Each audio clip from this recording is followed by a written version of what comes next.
6 number, the length of each sides of a regular hexagon is 6 cm. If CF is 10 cm, AE is 8 cm, find the area of the hexagon. এখানে একটি hexagon মানে সুষম ষড়ভুজ দেওয়া আছে, যার দুটি CF এর মান দেওয়া আছে এবং AE এর মান দেওয়া আছে। আর হেক্সাগনের প্রতিটি একটি বাহুর মাপ দেওয়া আছে, যে প্রতিটি বাহুর মাপই ওই একই হবে, যেহেতু এটি সুষম ষড়ভুজ। তো এই সুষম ষড়ভুজের কালি বের করতে হবে। সুষম ষড়ভুজের ডাইরেক্ট কোনো ফর্মুলা নেই, আমরা ভাগ ভাগ করে কালি বের করব। এটা একটা আমরা দেখতে পাচ্ছি যে এটা একটা ট্র্যাপিজিয়াম, এটাও একটা ট্র্যাপিজিয়াম। আমরা ট্র্যাপিজিয়ামের দুটো সমান ভাগে দুটো ট্র্যাপিজিয়াম আছে। আমি একটি ট্র্যাপিজিয়ামের কালি বের করলেই দুটো এই সম্পূর্ণ দুটো ট্র্যাপিজিয়ামের কালি বের হবে এবং এই সম্পূর্ণ হেক্সাগনটিরই কালি বের হবে। তাহলে আমরা ট্র্যাপিজিয়ামের কালি বের করি। প্রথমে 6 নম্বর, এই যে CDEF ট্র্যাপিজিয়ামের কালি। CDEF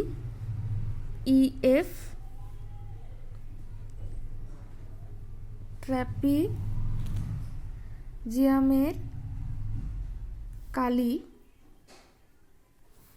ট্র্যাপিজিয়ামের কালি কত? হাফ ইন্টু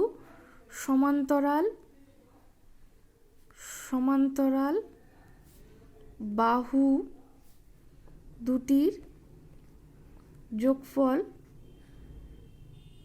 পূরণ লম্ব দূরত্ব। তাহলে এখানে সমান্তরাল বাহুটি কত? সমান্তরাল বাহু একটা হচ্ছে, এখানে দেওয়া আছে CF 10 সেন্টিমিটার, আর হেক্সাগনের প্রতিটি বাহুর মাপ 6 সেন্টিমিটার। তাহলে CF 10 সেন্টিমিটার আর একটি, তাহলে এটা একটা বাহু, এটা একটা, এই দুটো সমান্তরাল বাহু। তাহলে এই CF এর 10 সেন্টিমিটার আর DE 6 সেন্টিমিটার।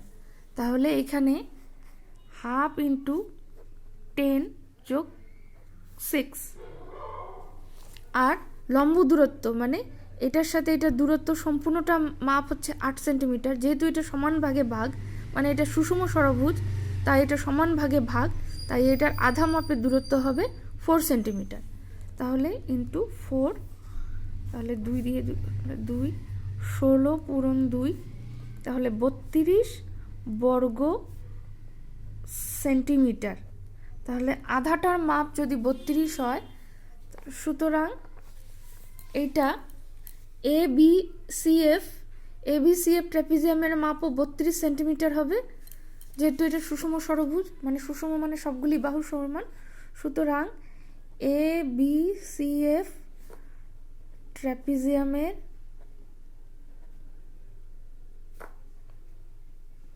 কালি 32 বর্গ সেন্টিমিটার। সুতরাং সুষম ষড়ভুজ, সুতরাং সুষম ষড়ভুজের কালি 32 যোগ 32 64 বর্গ সেন্টিমিটার। এটা অ্যান্সার।